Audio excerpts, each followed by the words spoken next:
গাঁও চহৰ জিলাৰ খবৰৰ সৈতে ষ্টুডিঅ'ত মই পাপৰি মহানগৰী কাহিলীপাৰাত চাঞ্চল্যকৰ হত্যাকাণ্ডৰ আজি সিন ৰিক্ৰিয়েট কৰা হৈছে দুটি সন্তানৰ মাতৃয়ে অবৈধ প্ৰেমিকৰে মিলি হত্যা কৰিছিল CRPF জোৱান দিতুমণি হালৈ দুই অভিযুক্তক লগত লৈ ঘটনাস্থলীত আৰক্ষী উপস্থিত হৈছে সোমবাৰে দিনৰ ভাগতে পত্নী হীৰামণি ডেকা আৰু প্ৰেমিক অৰূপ দাসে মিলি হত্যা কৰিছিল দিতুমণি হালৈক অবৈধ প্ৰেমিকৰ সৈতে পত্নীক হাতে লুতে ধৰা পেলাইছিল স্বামীয়ে মণিপুৰত কৰ্মৰত আছিল জোৱান দিতুমণি হালৈ গুৱাহাটী কাহিলীপাৰাৰ আদৰ্শপুৰ পথৰ ভাড়া ঘৰত এই হত্যাকাণ্ডৰ ঘটনা সংঘটিত হৈছিল আৰু তেতিয়াই ৰাইজে অভিযোগ কৰিছিল বিশেষকৈ এই পত্নীৰ কথা তেওঁলোকে বাৰে বাৰে অভিযোগ কৰিছিল যে তেওঁ আগৰে পৰা কেনেকুৱা ধৰণৰ বা তেওঁক লৈ যে কিমান ওচৰ পাজৰৰ লোকসকলো অসন্তুষ্ট আছিল এই গোটেই কথাবোৰ উল্লেখ কৰিছিল এই চাঞ্চল্যকৰ হত্যাকাণ্ডৰ ক্ৰাইম সিন ৰিক্ৰিয়েট কৰা হৈছে হীৰামণি হালৈ আৰু পৰকীয়া প্ৰেমিক অৰূপ দাসক লগত লৈ আৰক্ষী ঘটনাস্থলীত উপস্থিত হৈছে অৰূপ দাসও লগতে আছে আমি কিছু সময় পূৰ্বে বাতৰিত আমি দেখুৱাই গৈছিলো আৰক্ষী ঘটনাস্থলীত উপস্থিত হৈছে আৰক্ষীয়ে তন্নতন্নকৈ চাইছে ঘটনাটো কেনেকৈ সংঘটিত হৈছিল এই মুহূৰ্তত আমি সংযুক্ত হৈছো আমাৰ সাংবাদিক বীৰেঞ্চি ডেকাৰ সৈতে বীৰেঞ্চিয়ে অধিক জনাব বীৰেঞ্চি নিশ্চয় পাপৰি আচলতে যি সেই কাহিলীপাৰাৰ যি নিশংক হত্যাকাণ্ড সেই হত্যাকাণ্ডৰ দুই অভিযুক্ত অৰূপ আৰু হীৰামণিক লগত লৈ কিছু সময় পূৰ্বে তদন্তকাৰী দল এই ঘৰটোৰ পৰা আচলতে ওলাই গৈছে আৰু তেওঁলোকক লৈ যোৱাৰ সময়ত এইসকল মহিলাই আচলতে সেই আৰক্ষীৰ বাহন ঘেৰাও কৰি এটাই দাবী তুলিছে যে যাতে উচিত শাস্তি পায় হীৰামণি আৰু অৰূপে কিয়নো তেওঁলোকে যি প্ৰেমিক আৰু প্ৰেমিকাই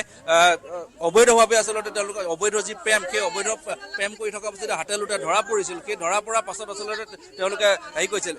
ক্ৰাইম সিন ৰিয়েকেশ্যনৰ সময়ত আপুনি তাত আছিলে কি কেনেধৰণে কি দেখাইছে হীৰামণি আৰু অৰূপে হীৰামণিয়ে দেখাইছে গিৰিয়েকে বোলে চুৰিখন লৈ কেনে সিহঁতক মাৰিব খুজিছিলে তাৰপিছত চুৰিখন পেলালে বোলে পেলোৱাৰ পিছত হীৰামণিক এনেকৈ মানে পিছফালৰ পৰা হেঁচা মাৰি ধৰিছিলে ধৰোঁতে হীৰামণি এনেকৈ আচাৰ মাৰি দিওঁতে মানে গিৰিয়েকে ৱালত লাগি পৰি গ'ল বোলে পৰি যাওঁতে ইহঁতে দুয়োটাই ধৰিলে বোলে এটাই গলত এনেকৈ হেঁচা মাৰি ধৰিছে ধৰি কেনে আৰু ভৰিখনত এটাই ধৰিছে বোলে ধৰি লৈ আপোনাৰ বিচনাত উঠাই দি কেনে চূৰ্ণিখন বোলে হেঁচা মাৰি ধৰি কেনে গাৰু আৰটো মুখত সোপা মাৰিছে বোলে আৰু সি ইফালে ভৰিফালে ধৰি আছিলে বোলে 5 মিনিট পিছত তাৰ মানে একদম পূৰা মানে হেৰি হৈছে আৰু মানে চেঞ্চ নোহোৱা হৈ গৈছে আৰু তেতিয়া মানে সিহঁতে মৰিল বুলি গম পাইছে আৰু পিছত আৰু উল্টাই কেনে গাৰুতে সেনেকৈ খুৱাই থৈ দিছে বোলে হেৰি কেনে তাৰপিছত তেওঁলোকে সেই কাণ্ড সংঘটিত কৰি সেইদিনাখন তেওঁলোক দুইটা সন্তানক লৈ হীৰামণি ঘৰৰ পৰা ওলাই গৈছিল আপোনালোকে সেই কথা জানে সেই কথা মানে কি শুনিছোঁ পিছত বোলে তাই এনেকৈ টিউশ্যনত গৈছে ইফালে আপোনাৰ বজাৰ চজাৰ কৰিছে ডাষ্টবিন পেলাব আহিছে এইবিলাক শুনা পাইছোঁ কিন্তু মানে হেৰি কৰা নাই আৰু কাপোৰ চাপোৰ ধুইছে গা চা ধুইছে চব হেৰি কৰিছে আপোনালোকেও এইটো ঘৰত দীৰ্ঘদিন ধৰি ভাড়াটী হিচাপে আছে কেনেধৰণৰ তেওঁলোকৰ দুই মানে স্বামী স্ত্ৰীৰ মাজত কেনেধৰণৰ সম্পৰ্ক দেখিছিল মানে আগতেতো ভালে আছিলে কিন্তু মাজতে আপোনাৰ কেতিয়াবা মানে কাজিয়া হয় সেনেকৈ মানে প্ৰায়ভাগে কাজিয়া হৈ থাকে কাৰণে আমি আৰু ইমান হেৰি নকৰোঁ এই কাজিয়া হয় ভাল হয় কাজিয়া হয় ভাল হয় সেইদিনাখনো আৰু চবে ভাবিছে বোলে গিৰিয়েক ঘৈণীয়েকৰ কাজিয়া লাগিছে ভালে হ'ব আৰু এনেকৈ বুলি ভাবি কেনে কোনো হেৰি কৰা নাই কিন্তু মানে সি যে ভিতৰত মাতি লৈ হেৰি কৰি কেনে এনেকুৱা কৰিলে বুলি কোনো গম নাপায় আৰু আমাৰ যিখিনি সময়ত হেৰি কৰে মানুহখিনি চবে ৰেষ্ট ল'ব বিচাৰে 2টামান বজাত চবে স্কুলৰ পৰা ল'ৰা ছোৱালী লৈ আহি খাই বৈ অলপ ৰেষ্ট ল'ব বিচাৰে 2-3টামান বজাতে সেনেকুৱা কথাটো হৈছে আৰু অৰূপো প্ৰায় আহে আপোনালোকে গম পায় তেওঁ প্ৰায়ভাগে আহে কিন্তু মই আজিলৈকে দেখা নাই কিন্তু এদিন মই দেখা পাইছিলোঁ তেওঁ হেলমেট পিন্ধি আহে আৰু হেলমেট পিন্ধি যায় তেওঁ মানে মুখখন কেতিয়াও নোলায় আৰু এদিন মই এইখিনিতে গৰমতে বহি থাকোঁতে তেওঁক দেখা পাইছোঁ হেলমেট পিন্ধি আহিছে হেলমেট পিন্ধি আহোঁতে আৰু মই চাগে মানুহ কোনোবা চাগে ওপৰত এনেকৈ চিনাকি মানুহৰ কাৰণে আহিছে তাৰপিছত তেওঁ এদিনে মই দেখা পাইছোঁ হেলমেট পিন্ধি আহিছে আৰু হেলমেট পিন্ধি মানে যায় আপোনালোক থকা এটা ঘৰত এনেধৰণৰ এটা নৃশংস কাণ্ড সংঘটিত কৰিছে কি ক'ব আপোনালোকে কেনেধৰণৰ শাস্তি হোৱাটো কি বিচাৰিছে তেওঁ এতিয়া মানে আমি এতিয়া বিচাৰিছোঁ হীৰামণি আৰু তেওঁৰ সেই অৰূপ নেকি তেওঁৰ ফাঁচি হোৱাটো বিচাৰিছোঁ কাৰণ কিয় কাৰণে কৈছোঁ এনেকুৱা মানুহৰ কাৰণে আমাৰ হেৰিখন বেয়া হৈছে মাইকী মানুহখিনি বেয়া হৈছে এজনীৰ কাৰণে এতিয়া আপুনি গোটেইখিনি মানুহকে এতিয়া ভয় খাই আছে স্বামীবিলাকে চবকৰ মানে এতিয়া ভয় খাই আছে চবৰে স্বামীবিলাকে ভয় খাই আছে এই আমাৰ এওঁ যদি এনেকুৱা কৰে সেনেকৈ বুলি ভয় খাই আছে এই ভয়টো জানো নাইকিয়া হয় তেওঁক ফাঁচি দিব লাগে নিশ্চয়কৈ আচলতে এইটোৱে সেইটো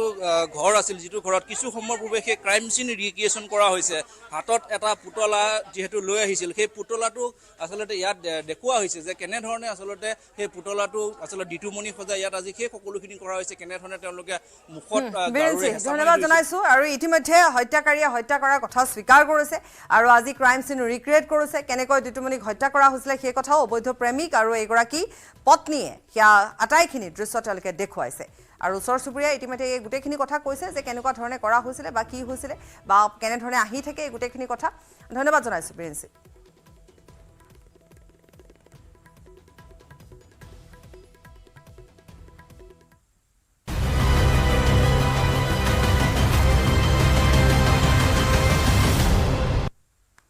ভয়ংকৰ ভয়ংকৰ বান পৰিস্থিতি বিশ্বনাথৰ অসম অৰুণাচল সীমান্তৱৰ্তী গাঁৱত বানৰ তাণ্ডৱ মধুপুৰ বনগাঁও ভীমাজুলিৰ বিস্তীৰ্ণ অঞ্চল প্লাবিত হৈ পৰিছে বানৰ মাজতে দেৰিং নৈ বাঢ়নি পানীয়ে উটুৱাই নিছে দিবং সৰ্বৰ নামৰ এজন যুৱকক সন্ধানহীন দিবঙক বিচাৰি দেৰিং নৈত এতিয়া স্থানীয় ৰাইজে অভিযান চলাইছে সন্ধানহীন দিবঙৰ ঘৰ দেৰিং চাহ বাগিচাৰ 4 নং লাইনত স্থানীয় লোকে উদ্ধাৰ অভিযান চলোৱাৰ বিপৰীতে অঞ্চলটোত উপস্থিত হোৱা নাই SDRFৰ লোক এয়া এজন লোকক যিহেতু নৈ পানীয়ে উটুৱাই লৈ গৈছে তাৰ পিছতে স্থানীয় ৰাইজে নিজাববীয়াকৈ তেওঁলোকে অনুসন্ধান চলাইছে আৰু অতি গুৰুতৰ কথাটো হৈছে যে তাত কিন্তু প্ৰশাসনৰ লোকো যোৱা নাই বা SDRFৰ কোনো লোকো যোৱা নাই আৰু স্থানীয় ৰাইজে নিজে তেওঁলোকে বিচাৰ খোচাৰ কৰিছে এই লোকজনক বিচাৰি আমি বিভিন্ন ঠাইৰ অপৰিৱৰ্তিত বান পৰিস্থিতিৰ দৃশ্য দেখুৱাম এয়া আমি বিশ্বনাথৰ বানৰ কথা কৈছোঁ দেৰিং নৈ বাঢ়নি পানীত এজন লোক উটি গৈছে বৰ্তমান তেওঁক বিচাৰি সন্ধানী লোকজনক বিচাৰি তদন্ত অভিযান চলি আছে অভিযান চলি আছে ৰাইজে নিজে অভিযান চলাইছে আৰু তাৰ উপৰিও বৰ্তমান যি বান পৰিস্থিতি অসমৰ বিভিন্ন প্ৰান্তৰ সেয়া আমি দেখুৱাম যোৱাকালি সন্ধিয়া কামত গৈছিলে বিবং আৰু আন্থনী নামৰ ল'ৰা দুজন তাৰপাছত সন্ধিয়া 5-6টা মানত আন্থনী নামৰ ল'ৰাটো ফোন কৰি জনালে যে বিবং নামৰ ল'ৰাটো নদীত বহাই গৈছে পানী অভাৰ হোৱাৰ কাৰণে তাৰপাছত গোটেই ৰাতি ল'ৰাবিলাক বিচাৰিলে পোৱা নাই এতিয়ালৈকে আমি বিচাৰিয়ে আছোঁ পোৱাই নাই তাৰপাছত আমাৰ ওচৰত থানাত এন্ট্ৰি কৰা হৈছে আৰু এতিয়ালৈকে বিচাৰা হৈ আছে ডিব্ৰুগড়তো অপৰিৱৰ্তিত বান পৰিস্থিতি বৃহস্পতিবাৰে নিশা আৰু আজি পুৱাৰে পৰা হোৱা বৰষুণৰ বাবে ডিব্ৰুগড় চহৰখনৰ বহু ঠাই বুৰ গৈছে বানত কৃত্ৰিম বানত ককবকাই থকা চহৰখনৰ এই পৰিস্থিতিক লৈ এই পৰ্যন্ত প্ৰশাসন নিৰ্বিকাৰ চহৰৰ ভিন্ন প্ৰান্তত হোৱা পানী ওলাই যাবলৈ কোনো ব্যৱস্থাই নাই বিভিন্ন ঠাইত এয়া ডিব্ৰুগড়ৰ দৃশ্য দেখুৱাইছে ডিব্ৰুগড় চহৰৰ কৃত্ৰিম বানত অতিষ্ঠ হৈ এজন লোকে অভিনৱ ৰূপত প্ৰতিবাদ সাব্যস্ত কৰিছে চাওক লোকজনে সম্পূৰ্ণৰূপে মাস্কেৰে নিজৰ মুখখন ঢাকি লৈছে তাৰ পিছতে পানীত বুৰ যোৱা ডিব্ৰুগড়ৰ এটা সদাব্যস্ত পথত হাতত এটা বাল্টি লৈ এয়া স্পাইডাৰমেনৰ মুখা পৰিধান কৰা লোকজনে প্ৰতিবাদ সাব্যস্ত কৰিছে একো নোকোৱাকৈ তেওঁ এনেধৰণে মুখা পৰিধান কৰিয়ে প্ৰতিবাদ সাব্যস্ত কৰিছে ৰাজপথটোৰ পৰা বাল্টিত পানী লৈ নলাত পেলাই অভিনৱ ৰূপে প্ৰতিবাদ এই প্ৰতিবাদে ডিব্ৰুগড়ৰ কৃত্ৰিম বান ৰোধত প্ৰশাসন তথা বিভাগীয় কৰ্তৃপক্ষৰ দৃষ্টি আকৰ্ষণ কৰিবলৈ তেওঁ চেষ্টা কৰিছে লগতে তেওঁ উদঙাই উঠিছে এই পৰিৱেশ দেখুৱাই যে প্ৰকৃত স্বৰূপটো আচলতে কি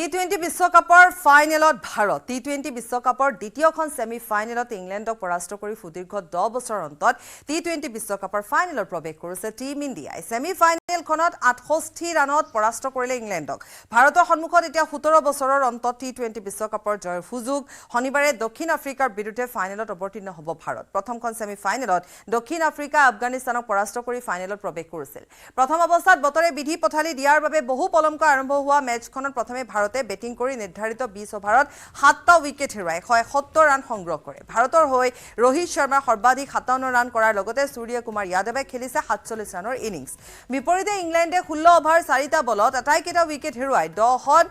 ৰান সংগ্ৰহ কৰিবলৈ সমৰ্থ হৈছে ইংলেণ্ডৰ হেৰি ব্ৰুকে সৰ্বাধিক 25 ৰান কৰিছে খেলখনত গুৰুত্বপূৰ্ণ 3টা উইকেট দখল কৰিছে অক্ষৰ পেটেলে মেন অফ দ্য মেচ সন্মান লাভ কৰিছে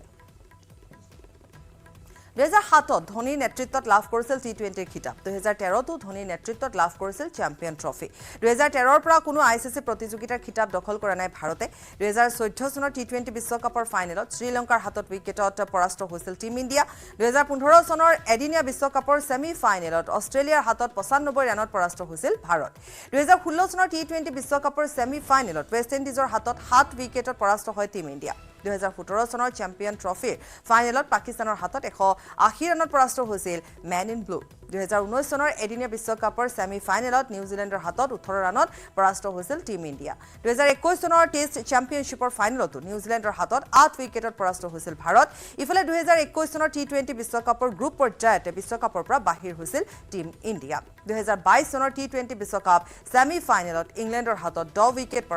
উইকেটত পৰাস্ত হৈছিল ভাৰত 2023 চনৰ এদিনীয়া বিশ্বকাপৰ ফাইনেলত অষ্ট্ৰেলিয়াৰ হাতত 6 উইকেটত পৰাস্ত হয় টিম ইণ্ডিয়া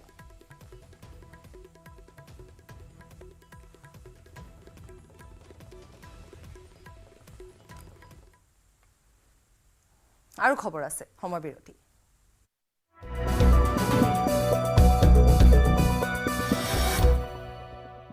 এইটো মাইথান ষ্টীল নহয়। ওচৰ চুবুৰীয়াসকলে লগাইছে ষ্ট্ৰং মানে মাইথান ষ্টীল। আক্ৰমণত আহত হল মাউত কুমাৰ ৰাভাও। কথম্পি ৰক্ষা পৰিল কাষত থকা শংকৰ একাডেমীৰ ছাত্ৰ ছাত্ৰী। দিছপুৰৰ অসম সচিবালয়ৰ সন্মুখতে ঘটিল ৰামু নামৰ পোহনীয়া হাতীৰ এই বলিয়ালি। আন দিনাৰ দৰে গা ধুৱাবলৈ ৰামুক সাজু কৰিছিল মাউত কুমাৰ ৰাভাই। প্ৰায় 10 মান বজাত জনতা ভৱনৰ সন্মুখৰ পাৰ্কিং স্থানৰ পৰা ৰামুক নিব খোজোতে ৰামুৱে আৰম্ভ কৰিলে উৎপাত। এফালৰ পৰা মহতিয়াব ধৰিলে পাৰ্কিঙত থকা বাহন। ৰামুক নিয়ন্ত্ৰণ কৰিবলৈ গৈ আহত হল খুদ হাতীৰ মাউত কুমাৰ ৰাভা। এই অকল্পনীয় পৰিস্থিতিৰ পৰা উদ্ধাৰ কৰিবলৈ ঘটনাস্থলীত ক্ষিপ্ৰ গতিৰে উপস্থিত হল বন বিভাগ আৰু আৰক্ষীৰ দল। পিছে মাউতৰ দৰে হাতীটোক বশ কৰাত ব্যৰ্থ হল বন বিভাগো।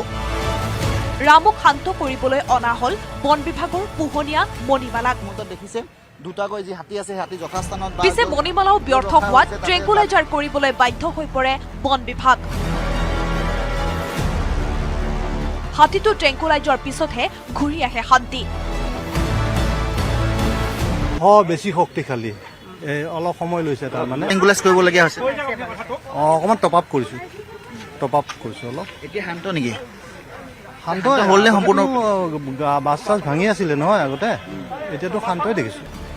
এই হুলস্থুলৰ মাত্ৰ এঘণ্টা পূৰ্বে শ্ৰেণীকোঠাত সোমাইছিল কাষতে থকা শংকৰ একাডেমীৰ ছাত্ৰ ছাত্ৰী।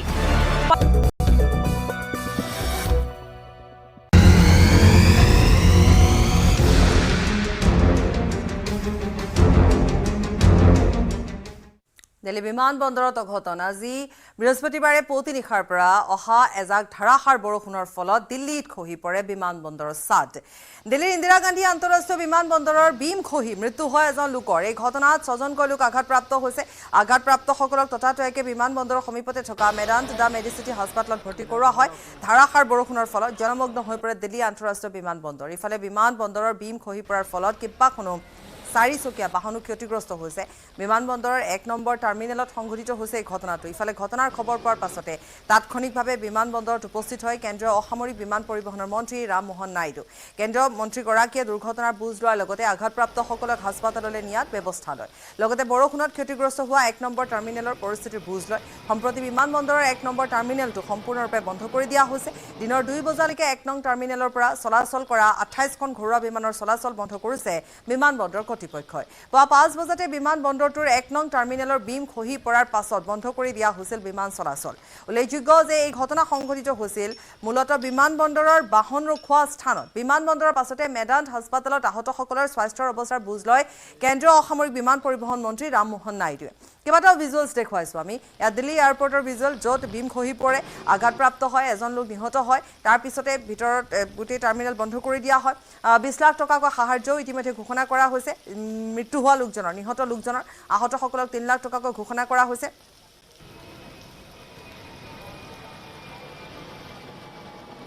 बिल्कुल असुविधा तो है ही है, लेकिन इन लोगों के साथ सिंपैथी भी है। सुना है कोई कैजुअलिटी भी हुई है। अब देखो, अब ये तो क्या कह सकते हैं, मैनेजमेंट का। पुणे की फ़्लाइट थी, मैं यहाँ आया हूँ। कोई भी कुछ बताने वाला कोई यहाँ नहीं। देखिए, जो ट्रेजेडी हो गई, गिर गई, बट एटलीस्ट आगे ये तो पता हो ना कि हमें अब करना क्या है। अगर हमें कोई और फ्लाइट बुक करनी है, किसी और टर्मिनल जाना है, यहाँ तो कोई अरेंजमेंट है नहीं। कोई मैसेज नहीं है, कुछ नहीं है। पूरी दिल्ली में जाम था, बड़ी मुश्किल से यहाँ तक पहुँचे। कोई मैसेज नहीं है, कोई सुविधा नहीं है, और यहाँ पर देख रहे हैं सब लोग परेशान खड़े हैं। ये दिक्कत का सामना करना पड़ रहा बहुत सारा। Nobody is giving any information. कोई मैसेज पे अपडेट नहीं है, कॉल पे अपडेट नहीं है, कोई कैब नहीं आ रही, ये भी नहीं पता रिफंड होगा, रीस्केड्यूल होएगा. So I'm just waiting for. I've called my office to get me a cab, and there is no information. We want to express our condolence to the life that has been lost in this tragic incident also, and along with that, 4 people have also been injured. So we are taking care of them right now. As soon as the incident happened, it has come to our notice and we have reacted immediately. We have immediately sent the emergency response team, the fire safety team, and also the CISF, NDRF teams. Everyone was available at the site and they have done thorough inspection so that no other casualties are there or no other injured are there which are stuck in the collapse. So right now the situation is under control. The whole rest of the terminal building has been closed off, and everything is being thoroughly inspected so that any other untoward incident does not happen here. And regarding the flights that are supposed to be operating from T1, we have informed the airlines people immediately that passengers are the first priority for us also. So passengers shouldn't face any inconvenience. So till 2 o'clock, the flights have been cancelled because an immediate alternative was not able to be established here. So till 2 o'clock, the flights have been cancelled, and whatever flights have been cancelled, the passengers have been told that there'll be full refunds to them. And other than that, if they want to travel in an alternative route, that is also being provided. And from 2 o'clock, whatever routes are being operated from T1 have been diverted to T2 and T3. So necessary arrangements are being made at T2 and T3 so that the passengers wouldn't face any convenience as of such.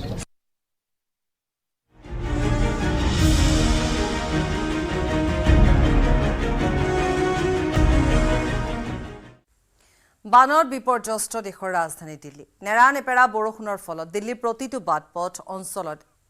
একাঠো পানী হৈছে দিল্লীৰ লোধি অঞ্চলতো ভয়ংকৰ বান পৰিস্থিতি Mathura road তিনমূৰ্তি মাৰ্গ মুলচান Minto road Anand Vihar Mehrauli Badarpur road মান্দৱালী Bikaji complex মধুৰ বিহাৰ প্ৰগতি ময়দান মুৰ্নিকা ঢলাকুৱান Moti Bagh ITO আৰু নয়ডা অঞ্চলৰ বহু ঠাই প্লাবিত হৈ পৰিছে উল্লেখযোগ্য যে আৰক্ষী অধীক্ষক সাংসদ ৰামগোপাল যাদৱৰ বাসগৃহৰ বাহিৰতো একাঠো পৰ্যন্ত পানী হৈছে ফিৰোজ শ্বাহ পথ এইমছৰ সফৰদৰজং অঞ্চলতো পানী হৈছে কৃত্ৰিমবানৰ বাবে হাহাকাৰ কৰিবলগীয়া হৈছে দিল্লীবাসী ৰাইজে দৃশ্য দেখুৱাইছো আমি এয়া 2:30 বজাৰ পৰা 5:30 বজালৈকে পুৱাৰ ভাগত অহা এজাক বৰষুণ আৰু যাৰ ফলত 3 ঘণ্টা জোৰা বৰষুণৰ ফলত দিল্লীৰ এয়া হৈছে দুৰৱস্থা 3 ঘণ্টাত 150 মিলিমিটাৰ বৰষুণ হোৱাৰ তথ্য সদৰি কৰিলে কেন্দ্ৰীয় বতৰ বিজ্ঞান কেন্দ্ৰই সফদৰজং চহৰৰ বৰষুণ নিৰীক্ষণ কেন্দ্ৰ প্ৰকাশ কৰা তথ্য অনুসৰি দিল্লীত বিগত 24 ঘণ্টা 228 মিলিমিটাৰ বৰষুণ হৈছে দিল্লীৰ বহু অঞ্চল পানীৰে উপচি পৰিছে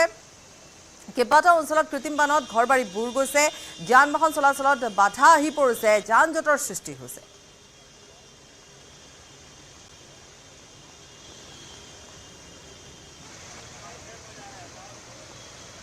शंकर आनंद प्रतिवेदन आगबढ़ाइছে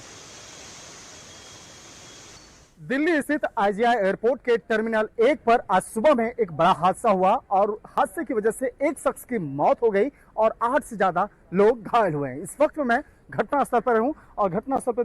दिखा सकता हूं कि ये डिपार्चर वाला जो टर्मिनल है वो है और ठीक ऊपर में आप देख सकते हैं जो एक बड़ा सा हिस्सा टूट करके नीचे गिरा है। हालांकि ये जो हिस्सा है ये काफी पुराना हिस्सा था और यहाँ पर जिस तरह से पानी आज काफी ज्यादा बारिश हो रही थी बरसात की वजह से ऐसा माना जा रहा है कि वो हिस्सा टूट करके नीचे गिरा है और गिरने की वजह से नीचे कुछ जो टैक्सी वाली जो गाड़ियां थी उस पर असर देखने को मिला है और लोहे का जो बोल्डर्स है काफी बड़े बड़े जो बोल्डर्स हैं बकायदा वो नीचे गिरे जिसकी वजह से कई गाड़ियां जो हैं वो दब गई और एक शख्स की मौके पे ही मौत हो गई। इसके साथ ही 8 से ज्यादा लोग घायल हो गए हैं। हालांकि यहाँ पर कुछ लोग के बारे में बताया जाता है बेहद गंभीर हालत में उनका इलाज किया जा रहा है और यहाँ देखा जा सकता है कि यहाँ पे मौके पे कई अलग अलग जो एजेंसियाँ के जो लोग हैं बकायदा वो पहुंचे हुए चाहे एनडीआरएफ की बात करें सीआईएसएफ की बात करें दिल्ली पुलिस की बात करें वो तमाम एजेंसियाँ यहाँ पर राहत और बचाव कार्य में जुटे हुए हैं। इसके साथ ही एयरपोर्ट अथॉरिटी से जुड़े हुए तमाम जो वरिष्ठ अधिकारी हैं वो मौके पे मौजूद हैं और यहाँ पर किस तरह से जल्द यहाँ पर यात्रियों के लिए जो तमाम सुविधाएं हैं वो मुहैया कराया जाए बेहतर किया जा सके इसके लिए यहाँ पे काम किया जा रहा है। और दूसरी तरफ देखा जाए जिस तरह से उड्डयन मंत्रालय से जुड़े हुए मंत्री जो हैं वो खुद यहाँ पे मौके पे आए और इलाके का मुआयना किए और किस तरह से इस मामले पर आगे कार्रवाई करनी है किस तरह से इस मामले पर आगे तफ्तीश करने के लिए एक जांच की टीम का गठन किया गया है। तो कहा जा सकता है आने वाले दिनों में इस मामले पे कुछ और जो कार्रवाई है वो अंजाम दिया जा सकता है। लेकिन सबसे पहले दौर पर इस इलाके में जितना बेहतर और जल्द से जल्द टर्मिनल को बेहतर किया जाए इसके लिए यहाँ पर काम किया जा रहा है। शंकर आनंद, न्यूज 18 आईजीआई रिपोर्ट, दिल्ली।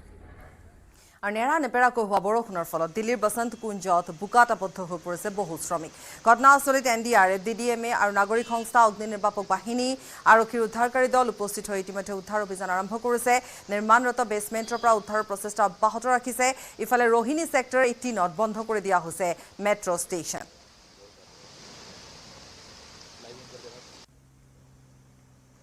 কেইটামান দৃশ্য আমি দেখুৱাই গৈছো আৰু এই দৃশ্য দেখিবলৈ পোৱা গৈছে যে কৈছোঁ আমি যে 3 ঘণ্টা ধৰি বান পৰিস্থিতি 3 ঘণ্টা ধৰি এজাক বৰষুণ আৰু সেই বৰষুণৰ পিছত কৃত্ৰিম বান পৰিস্থিতি এয়া ড্ৰোনৰ সহায়ত লোৱা এটা ভিজুৱেলছো আমি দেখুৱাই গৈছোঁ য'ত অভাৰব্ৰিজৰ তলত এনেধৰণে পানী হৈছে যাতায়াত এক প্ৰকাৰ ব্যাহত হৈ পৰিছে কৃত্ৰিম এই বানৰ ফলত যান জঁটৰ সৃষ্টি হৈছে ধাৰাসাৰ বৰষুণ বতাহ বৰষুণ দি আছে এতিয়া অৱশ্যে বৰষুণ নাই যদিও বা বতৰ সেমেকা আৰু ইয়াৰ পৰিণতি আমি কৈছোঁৱে যে এয়া দেখুৱাইছোঁ কেনেধৰণে উদ্ধাৰ কৰিবলগীয়া হৈছে উদ্ধাৰ অভিযান এক প্ৰকাৰ চলি আছে বুলি ক'ব পৰা হৈছে কেইবাজনো শ্ৰমিক বোকাত আবদ্ধ হৈ পৰিছে নাও লৈ ওলাইছে এনেধৰণে গতিকে এয়া হৈছে দিল্লীৰ পৰিৱেশ ये असल में एनडीएमसी तैयार नहीं रहता है इतना लेट बारिश हुई इसके बाद भी इन्होंने नालियां साफ नहीं की जहां चौक होता है सारे पुराने कर्मचारियों को मालूम है अगर उसको साफ कर दे तो कभी ये नौबत ना आए ये सारे यहाँ बहुत ही हमारे बगल में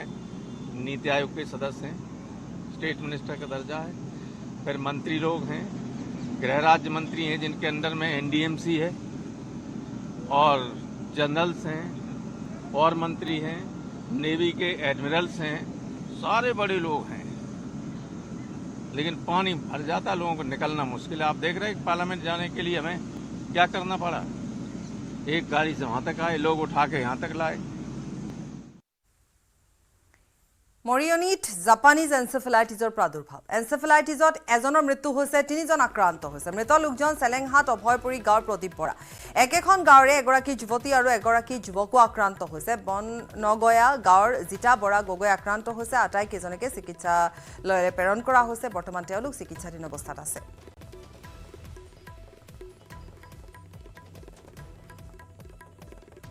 মৰিয়নীৰ চেলেংহাট অভয়পুৰী গাঁৱত উত্তেজনা নিশা স্বাস্থ্যকৰ্মীৰ দলক আবদ্ধ কৰিলে ৰাইজে জাপানীজ এনচেফেলাইটিছত আক্ৰান্ত অঞ্চলত ধোঁৱা দিবলৈ গৈছিল দলটো তেলৰ অভাৱত জেইত আক্ৰান্ত অঞ্চলত ধোঁৱা দিয়া হোৱা নাছিল নকছাৰী খণ্ড প্ৰাথমিক স্বাস্থ্য কেন্দ্ৰৰ পৰা গৈছিল দলটো দীৰ্ঘ সময় আবদ্ধ কৰি ৰখাৰ পাছত ধোঁৱা দিবলৈ মান্তি হ'ল তেওঁলোক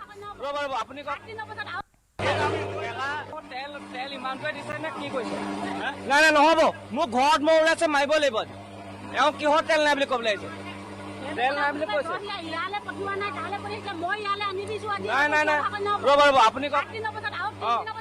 3 দিনৰ পিছত মানুহ মৰি থাকিলে মই মৰি থাকিলো মোক ঘৰৰ মানুহখিনি মৰিলে তেতিয়া নহ'ব ভিতৰত মাৰি থৈ যাওক তেল নাই মই আনি দিম তেল মাৰি থৈ যাব লাগিব আপোনালোকে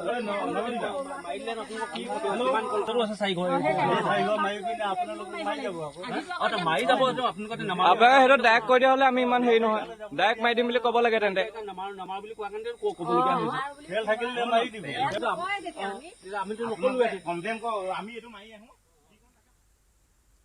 পুৱাই শক্তিপীঠ কামাখ্যা ধামত উপস্থিত হ'ল মুখ্যমন্ত্ৰী ডক্টৰ হিমন্ত বিশ্ব শৰ্মা শপতনিক মা কামাখ্যাৰ আশীষ ল'লে মুখ্যমন্ত্ৰীগৰাকীয়ে মহা অম্বুবাচীৰ মহাযুগৰ নিবৃত্তিৰ পিছতে পুৱাই কামাখ্যা ধাম দৰ্শন কৰিলে মুখ্যমন্ত্ৰীগৰাকীয়ে মন্দিৰত উপস্থিত হৈ কৰিডৰ নিৰ্মাণ সন্দৰ্ভত গুৰুত্বপূৰ্ণ মন্তব্য কৰিলে কৰিডৰ নিৰ্মাণৰ কাম অনাগত 2-3 মাহৰ ভিতৰত আৰম্ভ হ'ব কৰিডৰ নিৰ্মাণৰ বাবে IITৰ বিশেষজ্ঞৰে আলোচনা হৈছে বুলি তেওঁ ইতিমধ্যে মত প্ৰকাশ কৰিছে লগতে অম্বুবাচী মেলাৰ সময়ত কামাখ্যা মন্দিৰত ভক্তৰ সমাগমক লৈও তেওঁ মন্তব্য কৰিছে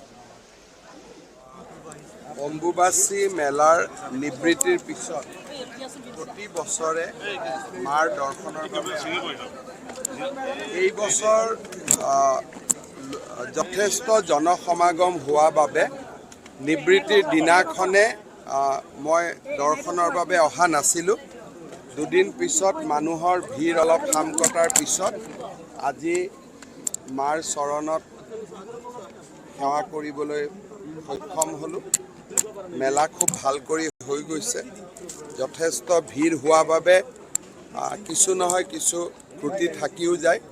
ভৱিষ্যতৰ দিনত আৰু মেলাখন ভাল হ'ব বুলি মই আশা কৰোঁ মাৰ শ্ৰীচৰণত অসমবাসী ৰাইজৰ মংগলৰ বাবে আৰু সকলোৰে কল্যাণৰ বাবে প্ৰাৰ্থনা কৰিছোঁ সকলোৰে যাতে ভাল হয় মা কামাখ্যাই সকলোকে যাতে আশীৰ্বাদ কৰে